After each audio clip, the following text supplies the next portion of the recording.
dilim ng gabi, may apo. Isang mapagpalang araw mga kapamilya, nag-init ang ulo ni Isabel nang mapanood niya sa telebisyon ang panayam ni Betchay. Para sa kanya, makapal ang mukha nitong humarap sa media, gayong sila naman ang dahilan kung bakit nagkagulo ang lahat.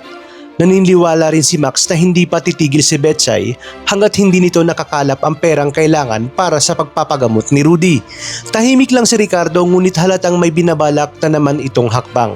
Kasabay nito, isang nakakagulat na pag-uusap ang namagitan kina Betchay at ama ni Django. Sinabi nitong handa niyang sagutin ang lahat ng gastusin kung pera lamang ang problema.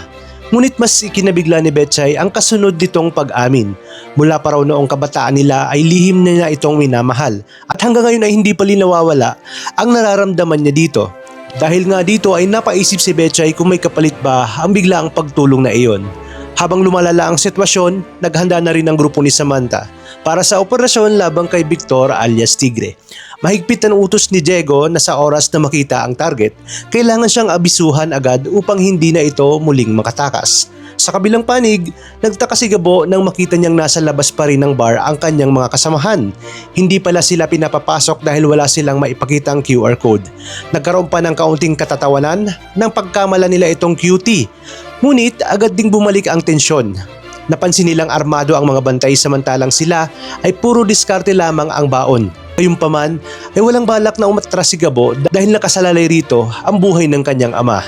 Makalipas lamang ang ilang sandali, namataan ni Samantha si Tigre sa loob ng bar. Kaagad niya itong tinutukan ng baril at ipinakilalang miyembro siya ng NCIA. Sa halip na sumuko, gumanti ng putok si Tigre at mabilis na nauwi sa matinding engkwentro ang buong operasyon. Sa gitna ng kaguluhan, nakasingit itong makatakas sakay ng isang sasakyan. Paglabas si Tigre, eksaktong nakaabang naman si Gabo at ang kanyang grupo. Walang pag-aatubili nila itong hinabol, kasabay rin na kumilos sina Samantha, kaya dalawang magkahiwalay na grupo ang sabay na humahabol sa iisang target. Habang lalong umiinit ang habulan, iisa lamang ang layunin ng Gabo at si Samantha. Masigurong hindi na muling makakatakas si Victor alias Tigre at tuluyan ang mawakasan ang mapanganib niyang paghahari.